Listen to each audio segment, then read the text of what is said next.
neste sangue de Jesus. Há poder, sim, no bom Salvador. Ó, confia no Cristo da cruz. Queres os vícios abandonar, pois sangue há poder, sim, há poder. Confia em Cristo para te curar. Seu sangue tem este poder. Há poder, sim, força e vigor neste sangue de Jesus. Há poder, sim, no bom Salvador. Ó, confia no Cristo da cruz. Ó, paralítico, queres andar? No sangue há poder, sim, há poder, para fazer-te também caminhar. Seu sangue tem este poder. Há poder, sim, força e vigor neste sangue de Jesus. Há poder, sim, no bom Salvador. Ó, confia no Cristo da cruz. Queres pureza para teu coração? No sangue há poder, sim, há poder. Mais lealdade, mais consagração. Seu sangue tem este poder. Há poder, sim, força e vigor neste sangue de Jesus. Há poder, sim, no bom Salvador. Ó, confia no Cristo da cruz. Queres de Cristo a mensagem levar? No sangue há poder, sim, há poder. Queres com os anjos na glória cantar? Seu sangue tem este poder. Há poder, sim, força e vigor neste sangue de Jesus. Há poder, sim, no bom Salvador. Ó, confia no Cristo da cruz. Ó, confia no Cristo da cruz. Ó, confia no Cristo da cruz.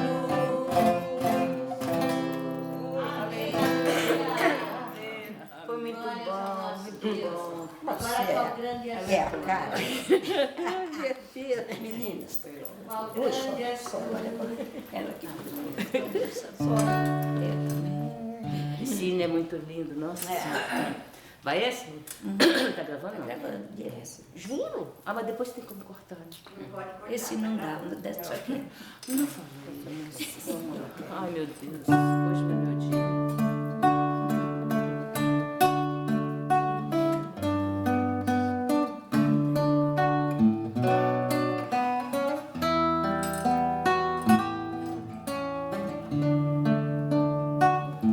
Senhor meu Deus, quando eu maravilhado fico a pensar nas obras de tuas mãos.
Amém.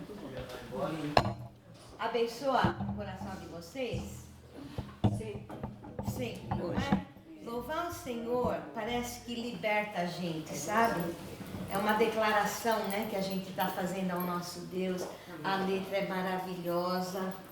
Eu louvo a Deus por Ele ter trazido uma pessoa que foi ensinada pela sua mãe durante a infância a aprender um instrumento. Amém? Uma pessoa que depois de... Vai saber quantos anos, né, Sandrinha? Quanto tempo já faz? Não precisa falar a idade, mas... Mas olha, não importa a idade. O Deus, olha, a Sara de Abrão. A Sara de Abrão teve uma criança quando ela tinha quantos aninhos de idade? 90. 90 aninhos. E Abrão engravidou Sara quando ele tinha quantos anos? 100. Nosso Deus, nada é impossível. Tá certo que naquela época, né, não tinha as doenças, os problemas que a gente tem hoje, mas esse não é o ponto. A gente às vezes focaliza na técnica, na parte técnica. 90 anos é impossível.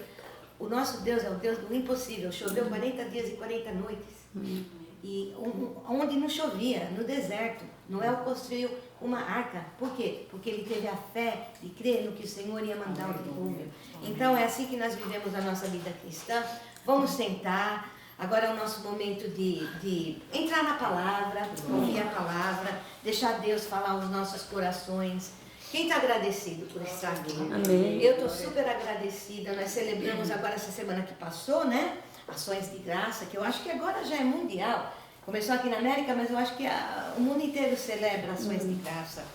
E agora é costume, né, que as pessoas, durante essa época do ano, que está entrando dezembro, começam a pensar no quê?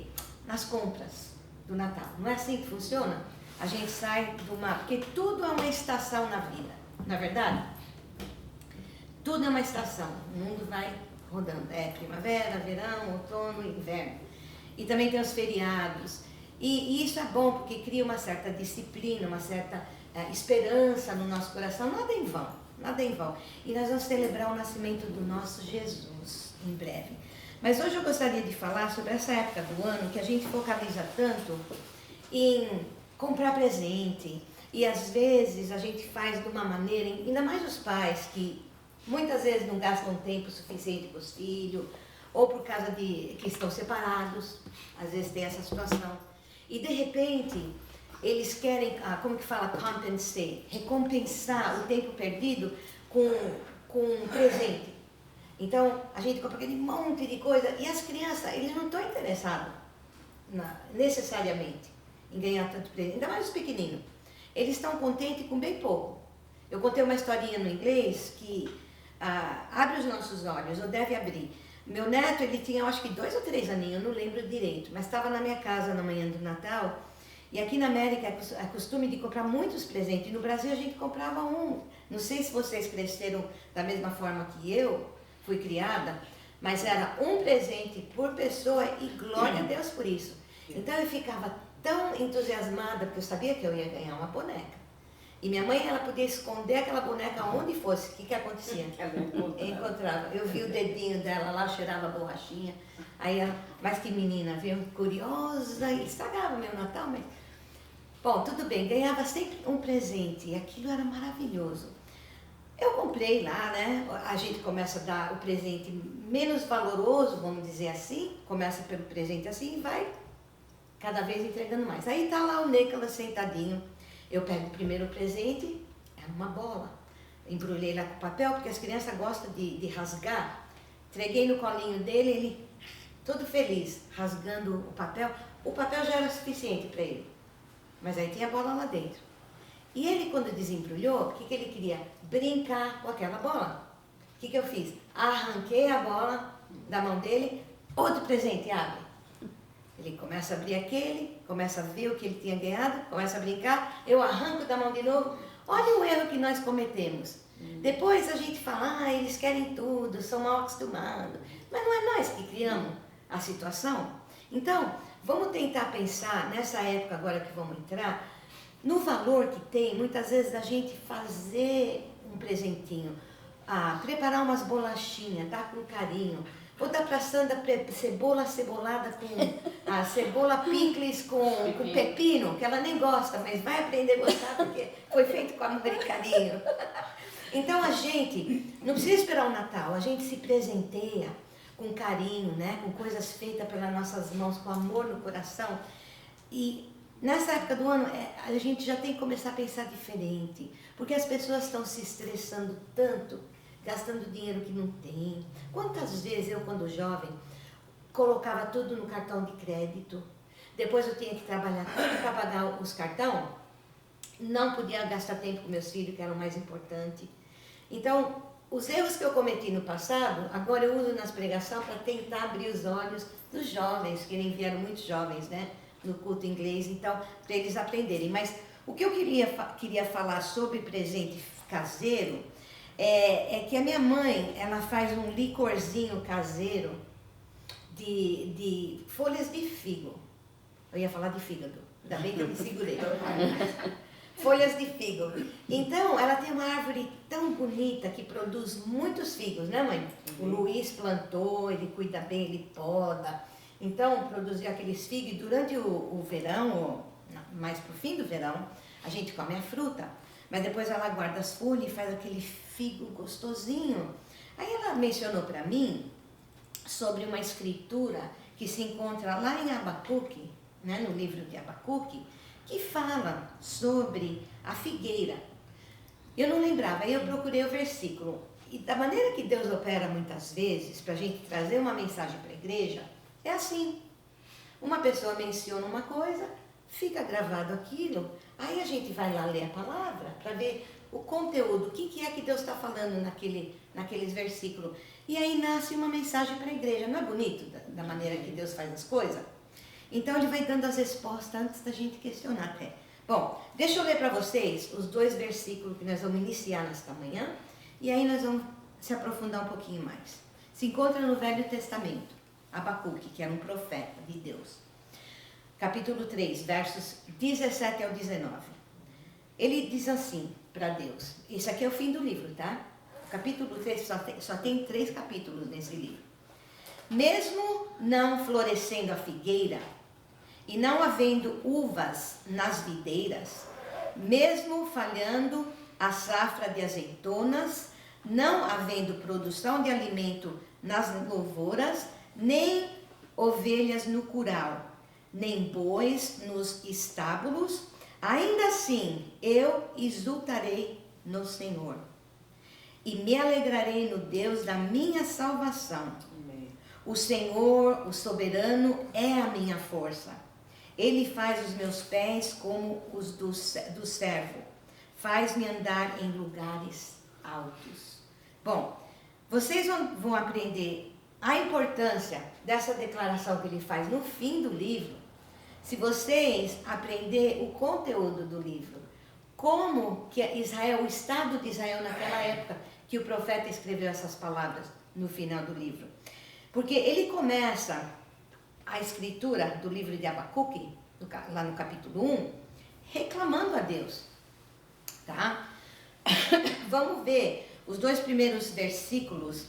Aliás, nós vamos para o capítulo 1 e vamos ler o versículo 2 e 3, que é logo no início, e a primeira queixa que Abacuque expõe a Deus. Ele diz assim: até quando, Senhor, reclamarei por socorro sem que tu ouças? Ele faz essa pergunta para Deus. Até quando? Até quando gritarei a ti violência? Ele fala, sem que tragas salvação. Por que me fazes ver a injustiça e contemplar a maldade? Ele pergunta tudo isso para Deus. A destruição e a violência estão diante de mim. Há luta e conflito por todo lado. Ok. Deus responde. Aí vem a resposta, no verso 5 e 6. Em parte, né? Porque você tem que ler o capítulo inteiro, mas eu vou ler só um pouquinho. Deus fala assim: olhem as nações e contemplam-nas. Fiquem atônitos e pasmem. Pois nos dias de vocês farei algo em que não vão acreditar se lhes fosse contado. Estou trazendo os babilônios, nação cruel e impetuosa, que marcha por toda a extensão da terra para apoderar-se de moradias que não lhe pertencem. Olha que resposta que Deus dá.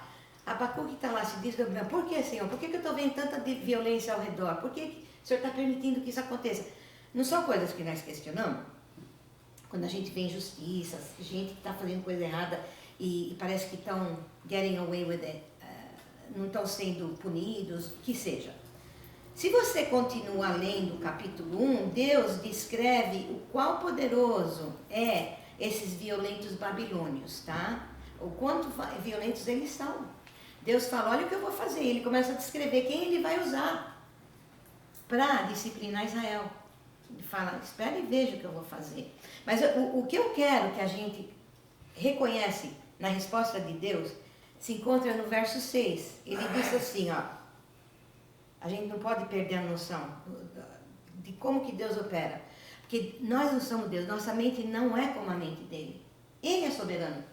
A gente tem que chegar num ponto de maturidade cristã, de compreender que Deus está vendo tudo. Nós estamos lá no nosso pedacinho da vida, no nosso sofrimento, nas coisas que a gente vê de justiça. Deus está vendo o mundo inteiro, tentando corrigir o mundo inteiro. E Ele tem que usar o que for necessário para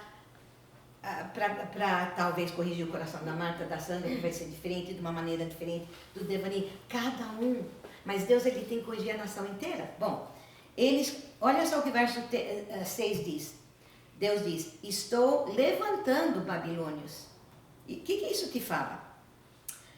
Deus estava orquestrando usar os babilônios, que hoje em dia é o Iraque, né?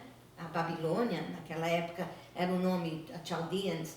Hoje é a área do Iraque.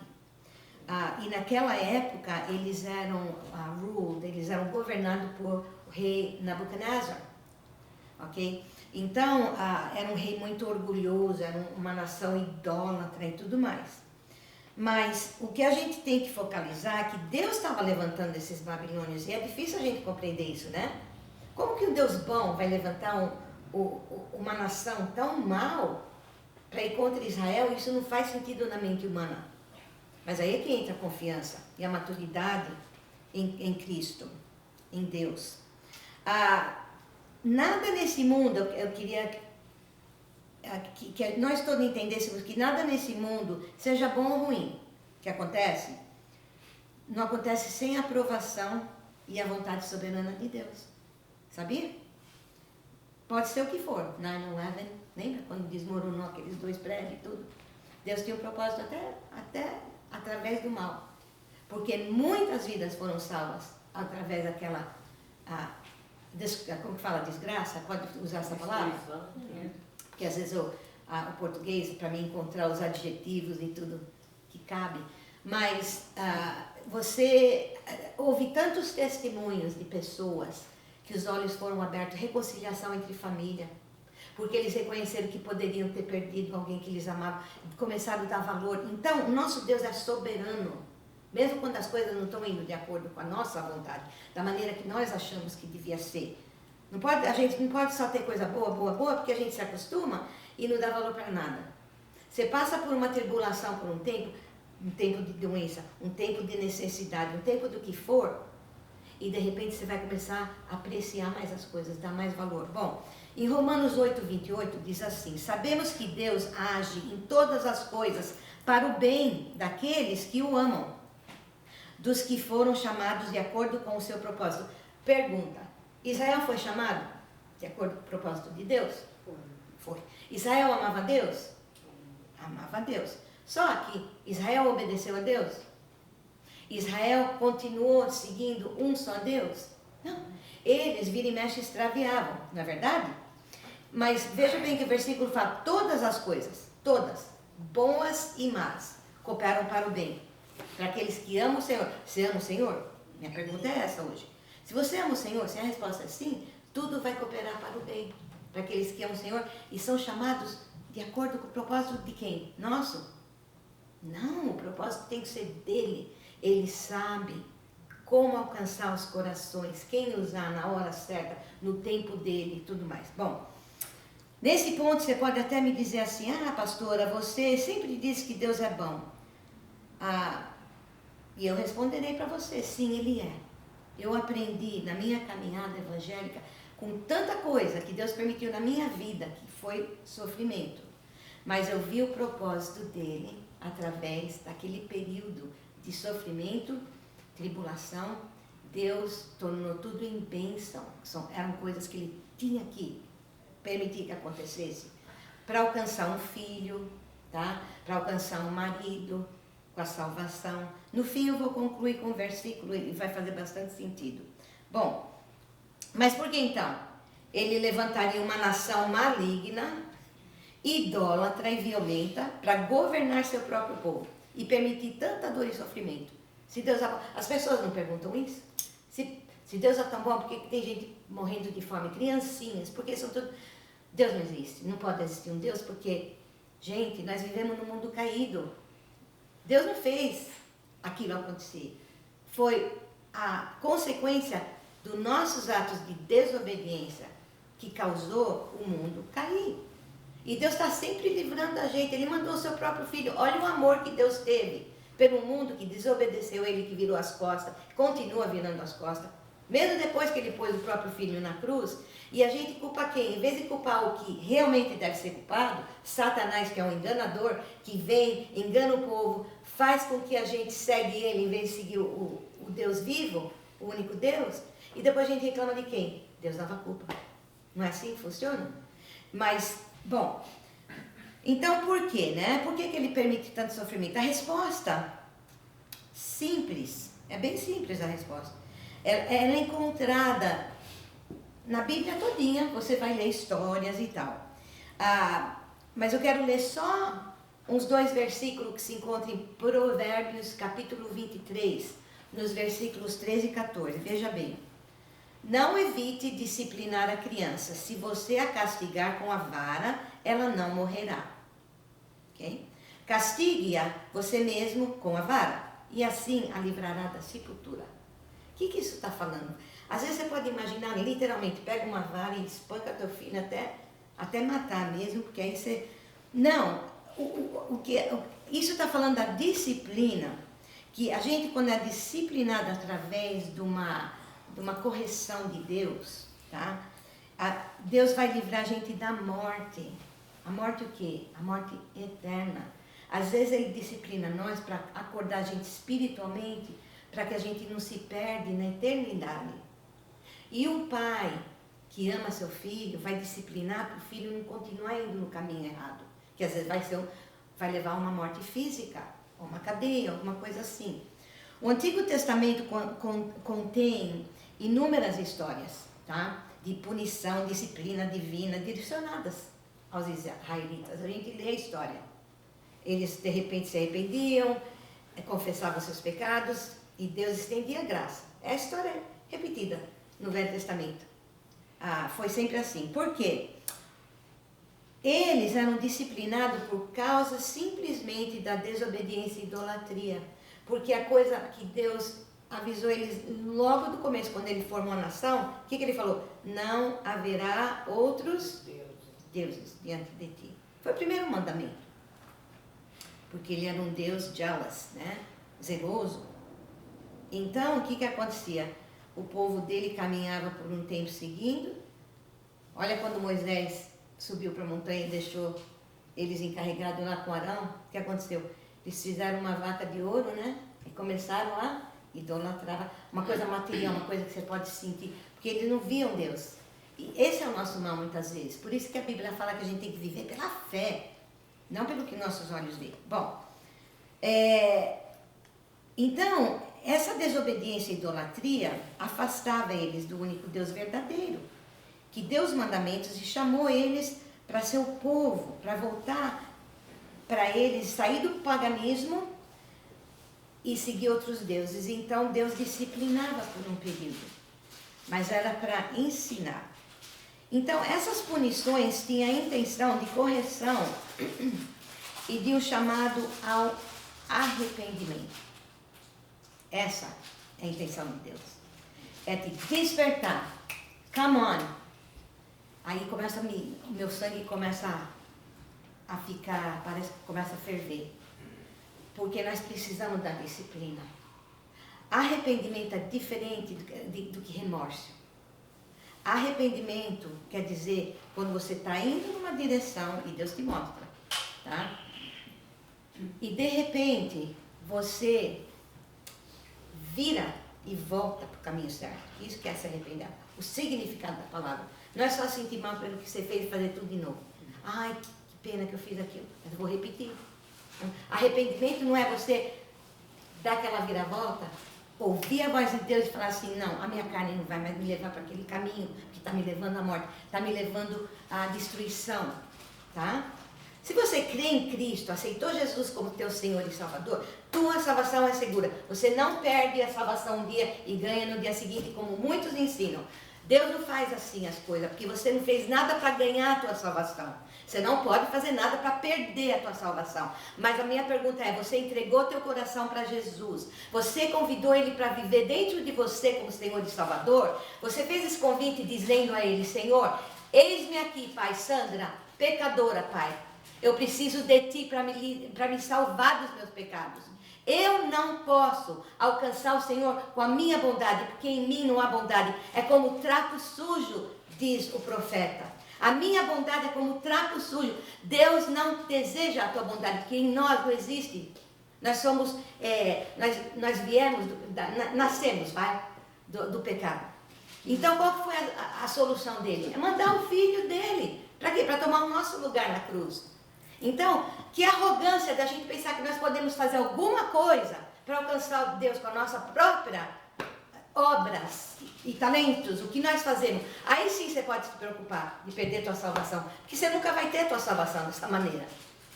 Porque Deus não aceita. Ele enviou o Filho, porque foi o único que viveu uma vida sem pecado, e por isso ele venceu a morte na cruz.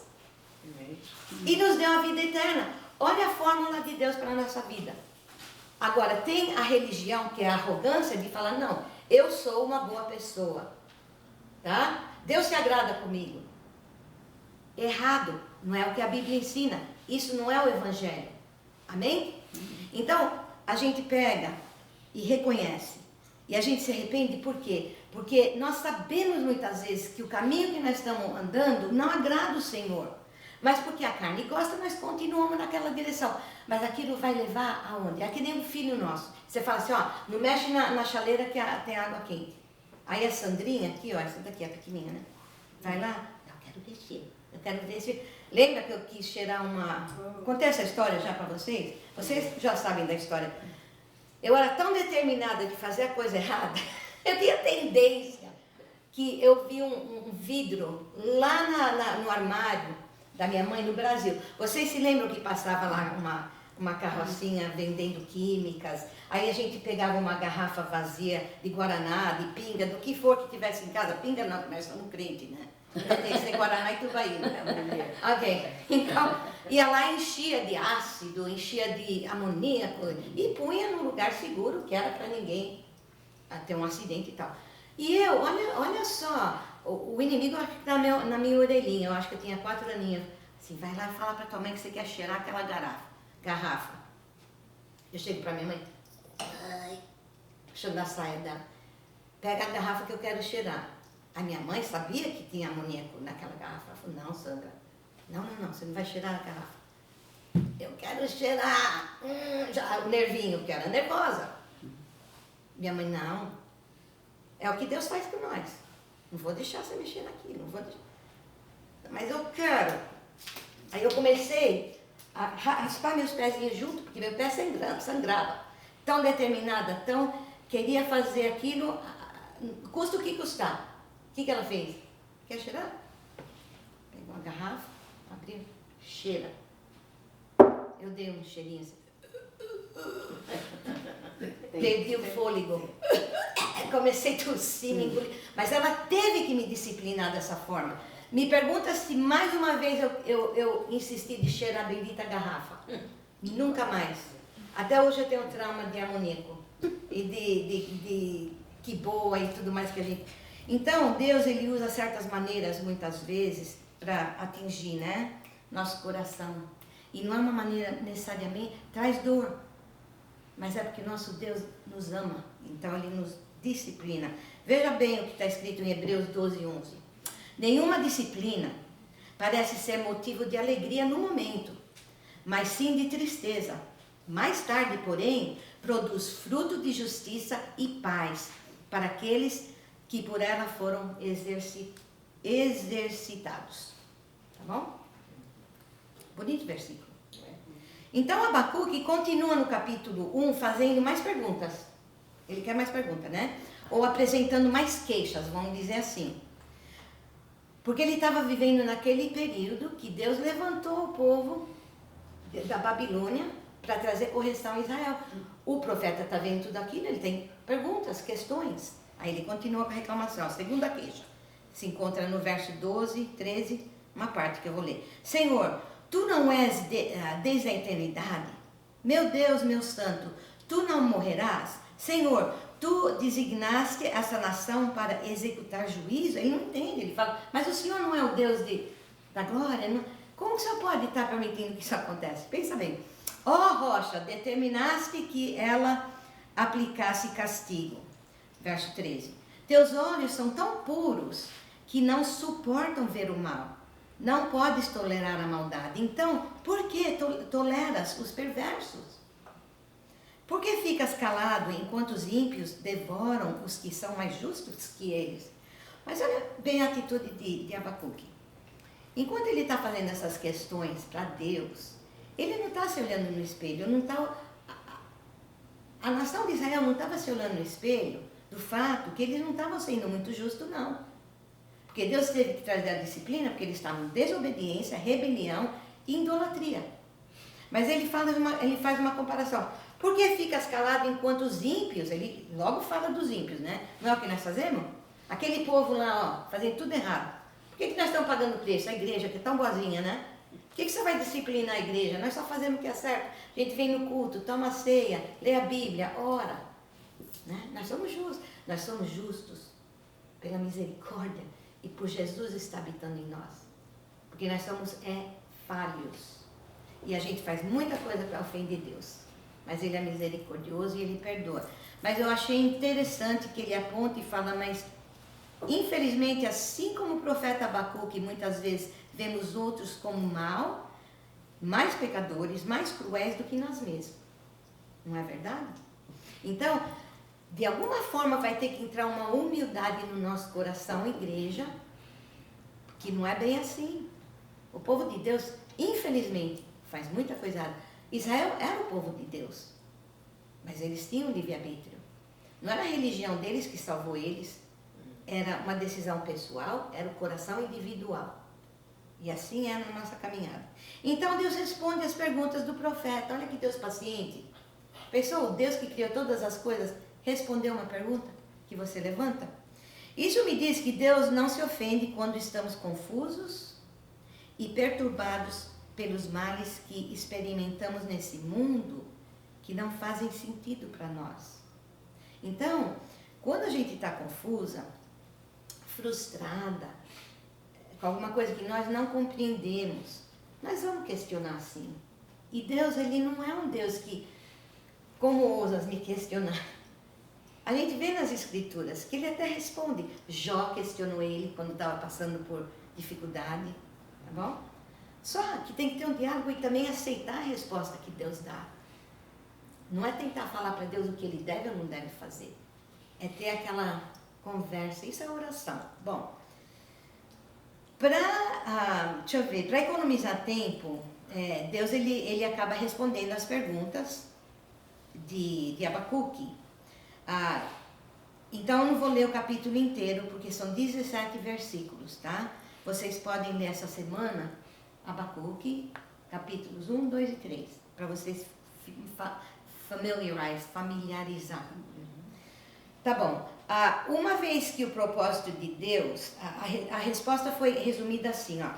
Uma vez que o propósito de Deus de trazer disciplina para a nação de Israel fosse cumprida, Deus, de fato, liderar com a nação maligna, com a idolatria dos babilônios. Ele explica isso no livro. Quer dizer, Abacuque está questionando, você tem razão, eles são malignos, isso, aquilo. Mas eu vou usar eles, eu levantei eles por um determinado tempo, mas pode deixar comigo, que no tempo certo eu vou lidar com esse povo. Então Deus, Ele é soberano. A mensagem é essa para todos nós. Isso eu acho que traz um alívio no nosso coração e traz também, liberta a gente de questionar tanta coisa e não compreender muitas vezes o porquê da injustiça, por que as coisas acontecem. A gente tem que chegar num ponto de confiança ao nosso Deus, amém? Então, Deus simplesmente vai usar os babilônios para trazer correção ao povo, mas isso não significa que Ele aprova das suas ações malignas. Só porque Deus está usando a Babilônia, não quer dizer que Ele está falando, Nabucodonosor, você fez exatamente o que eu queria. Não, Ele está usando o mal de Nabucodonosor para o bem que Ele quer cumprir Não foi Ele que causou Nabucodonosor de ser mal.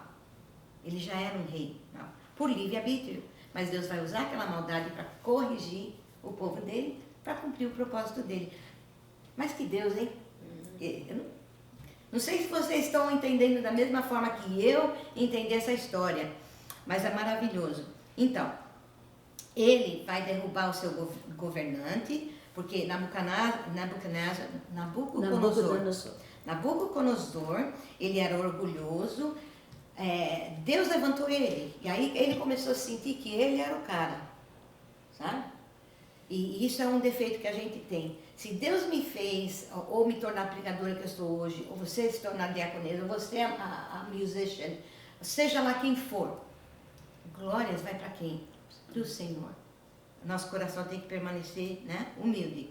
E esse homem, ele tinha muita ganância, a adoração de ídolos, fome de riqueza, abuso de poder, tudo isso. Porém, Deus usou. Ok? Então, simplificando, nunca nós precisamos nos preocupar com a justiça de Deus em relação àqueles que fazem o mal e aparentemente saem impunes, sem Deus punir. Nunca se preocupa com isso ao teu redor. Toda a injustiça que a gente vê, coloca na mão de Deus e confia. Mas não se enganem, nós, o seu povo, precisamos obedecê-lo e nos arrepender. Caso contrário, como um bom pai, seremos disciplinados. Tá? E mesmo quando a gente não merece, às vezes Deus está permitindo que a gente sofre, porque Ele vai alcançar, que nem eu expliquei antes. Se Deus está disciplinando o teu marido, quem vai sofrer? Você vai sofrer. Se Ele está disciplinando o teu filho, você não vai sofrer junto? É a consequência. Mas já me aconteceu muito, mas eu vi a mão de Deus. Então, o que acontece no fim do livro, o profeta Abacuque, no capítulo 3, ele acaba fazendo uma oração. Depois que ele questiona, pela primeira vez Deus responde, a segunda Deus responde, no capítulo 3, ele pega e termina com uma oração. Isso fala de um coração humilde que aceita a disciplina e confia na soberania de Deus. Por isso ele foi chamado de profeta, né? Não era perfeito, ele tinha suas questões, não compreendia certas coisas. Mas depois de ouvir a voz de Deus, é que nem eu e você, a gente pode questionar muita coisa. Mas quando Deus dá a resposta, qual que é a tua escolha? Você vai procurar compreender e aceitar e falar, deixa entrar, Senhor, no meu coração, para mim poder continuar crescendo em Ti, ou a gente vai resistir, porque não achamos que Deus é justo. Aí entra o livre-arbítrio. Deus não pode mudar teu coração, certo? Ele pode tocar, ele pode usar alguém, ele pode causar situações. Mas no fim de tudo, livre-arbítrio. Abacuque 3, 1 e 2, ele começa a oração assim, Senhor, ouvi falar da tua fama, tremo diante dos teus atos, Senhor. Realiza de novo em nossa época as mesmas obras, faze-as conhecidas em nosso tempo. Em tua ira, lembre-te da misericórdia. Aí ele apela para a misericórdia de Deus, que ele compreende o porquê que Deus está irado, mas ele fala, em tua ira, tenha misericórdia, que deve ser nossa oração. traga a disciplina, Senhor, para que tua vontade seja realizada, mas também se lembra que o Senhor é um Deus misericordioso. Bom, ele continua a louvar Deus e suas obras maravilhosas de uma maneira até mesmo poética. Quando você lê o livro, você vai ver durante os versículos 3 ao 16 do capítulo 3. E isso agora nos leva aos últimos versículos, que foi como nós iniciamos o culto, que é capítulo 3. E eu vou ler de novo, agora que nós temos uma perspectiva maior do conteúdo dessa história. Mesmo não florescendo a figueira. Já aconteceu de você podar a tua árvore, fazer tudo o que você podia fazer, mas por alguma razão Deus não mandou o fruto? Aí Abacuque fala, mesmo que não florescer a figueira, se coloca agora no lugar de uma maneira prática. Senhor, mesmo que não entrou um cheque que eu estava esperando, que eu estou precisando tanto, Senhor, põe na prática, tá? E não havendo uvas nas videiras, mesmo falhando a safra de azeitonas. Olha, Senhor, mesmo quando eu abrir a minha geladeira e não ver sequer uma cebola lá dentro, tá? Mesmo que eu abrir o pote de arroz e não encontrar nada, mesmo que faltar coisas na minha vida, é isso que o profeta está falando.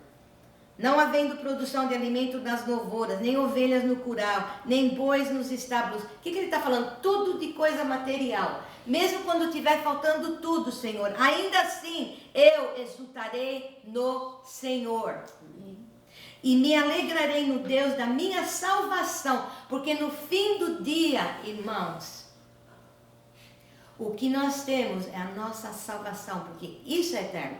As coisas materiais, o boi, a cabra, as azeitonas, um dia você tem, um dia você pode não ter, mas a salvação é eterna e garantida através da morte de Cristo Jesus. E mais importante, da ressurreição. No verso 19 ele fala, ó Senhor, ó soberano, o Senhor, ó soberano, é a minha força, ele faz os meus pés como os do cervo. Cervo é um deer, né? É um veado. Faz-me andar em lugares altos. É isso que teu Deus faz, tá bom? Não se rebaixa num lugar lá na lama. Deus te fez andar em lugares altos. Caminha nos lugares altos, como vocês estão fazendo. Essa é a exortação para a igreja hoje. Venha o que vier, aconteça o que acontecer, um Deus bom, compassivo, misericordioso está operando na tua vida. Abre os olhos, enxerga, abre o coração e aceita. Amém? Olha, amigas, eu vou encerrar com isso. Eu recebi disciplina do Senhor em muitas vezes na minha vida. Mas eu tive um pastor que me ensinou que a disciplina era necessária para me livrar do mal. Eu vi meus filhos receberem a disciplina do Senhor e serem libertos do mundo por causa da disciplina. Porque quando jogaram um dos meus filhos na cadeia porque fez coisa errada, eu podia ter ido lá com cheque para tirar ele, mas não, ele ficou lá 3 dias. Deixei. Como Jonas ficou na barriga lá da baleia, do peixe grande, não tem baleia necessariamente, mas Deus permitiu que ele ficasse na baleia, no peixe, que era para refletir, para se arrepender. Quando ele se arrependeu, saiu fora. Tá? E muitas vezes nós vamos ter que ver uma pessoa sofrer e continuar orando. Deus, eu confio em ti, está doendo, pai, eu estou vendo meu filho sofrer tanto, minha filha, meu marido. Eu vi meu marido receber a disciplina também, ser colocado na barriguinha lá do peixe, tá? Por um período longo, mas ele tornou o homem de Deus que ele é hoje por causa que Deus permitiu que ele fosse separado e colocado num lugar onde o mundo não estava influenciando, onde o mundo não estava desviando ele do caminho que Deus tinha para ele. A disciplina é válida. Essa é a mensagem de hoje. A disciplina tem valor. Mais uns 2 ou 3 versículos e a gente encerra. Hebreus 12:1. Portanto, também nós, uma vez que estamos rodeados por tão grande nuvem de testemunhas, livremo-nos de tudo o que nos atrapalha e do pecado que nos envolve e corramos com perseverança a corrida que nos é proposta. Deus tem uma corrida para cada um de nós, um propósito para cada um de nós cumprir. E nós vamos chegar lá, no ponto final, para receber a vitória, aquela coroa da vida, né? E o nosso alvo é esse, que o resto vai ficar tudo aqui. Não vai sobrar nada, vai apodrecer tudo, daqui não se leva nada, tá? Hebreus 12, 6. Pois o Senhor disciplina a quem ama e castiga todo aquele que aceita como filho. Você aceita como filho de Deus quando aceita Jesus Cristo. Você se torna filho de Deus, está lá em João, tá? Antes de aceitar Jesus, você não é filho ou filha de Deus. O mundo fala, nós somos tudo filho de Deus. Não, porque nós escolhemos se separar. Tem uma divisão. Por isso Jesus veio, para reparar o relacionamento.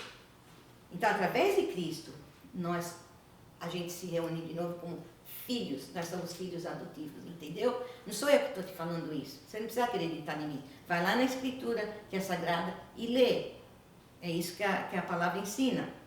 Aí nós nos tornamos filhos de Deus, através do Filho dele, que fez tudo direitinho.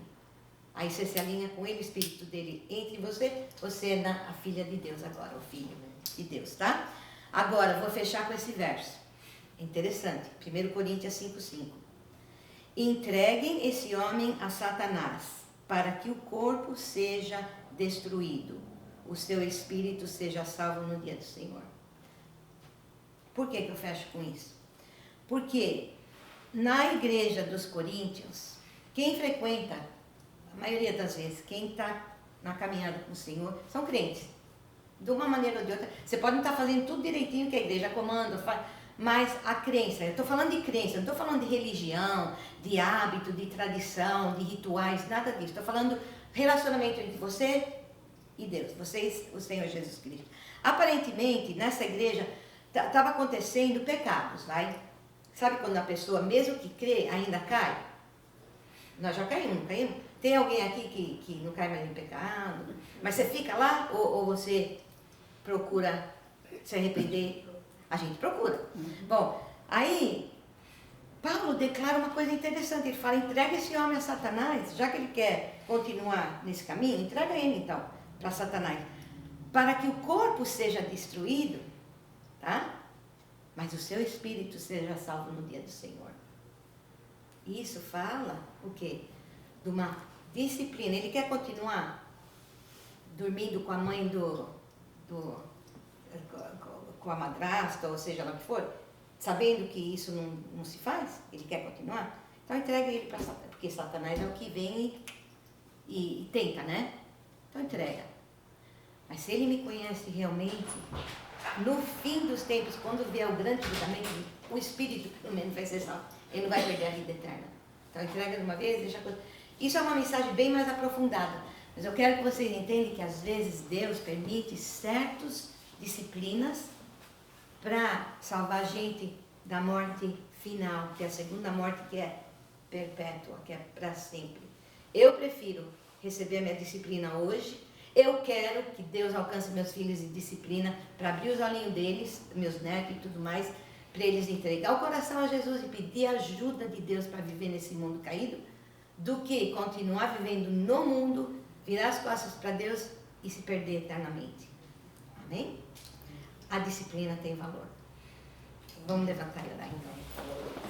Amém, Jesus. Obrigado, Pai. É difícil pregar certas mensagens, é difícil ouvir certas mensagens. Eu creio que foi muito difícil para o teu filho, o profeta Abacuque, Pai, o que ele estava presenciando, o que ele estava vendo naquela época, o que estava acontecendo com o próprio povo escolhido por ti. No entanto, Pai, o Senhor permitiu um período no qual eles fossem, Pai, comandados por um rei maligno, para cumprir a tua obra na vida deles, para acordar aquele povo, para trazer a disciplina necessária para eles desviarem dos seus maus caminhos, Pai. Eu sou tua filha, Pai, e eu vou falar só para mim nesse momento, que eu desejo a tua disciplina, para que eu possa dar bom testemunho, para a tua honra, para a tua glória, continuar te servindo. Abençoa minha família, Pai. Conduz, me ensina, Pai, a orar de uma maneira correta, não só de livramentos, porque muitas vezes nós precisamos da disciplina e os nossos amados também. Confiamos em Ti. A palavra de Deus diz que confia no Senhor com todo o teu coração e não se estribas em teu próprio entendimento. Em todos os caminhos reconhece Ele e Ele guiará os teus passos. Obrigado, Senhor. Amém. Amém. Tenha uma boa semana.